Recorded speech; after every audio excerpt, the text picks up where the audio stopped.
Blake. Coleman sent me some amps to clamp, so that's what we're doing. We got AC voltage, AC current, DC current, DD1, so we can tell when we're at around 1% THD, and our DC voltage.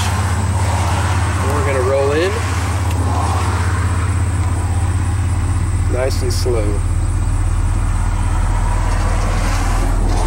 Why is our DC current not working?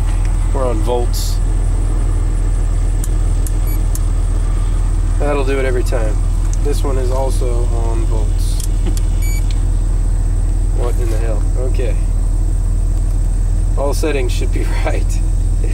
Alright, let's keep going.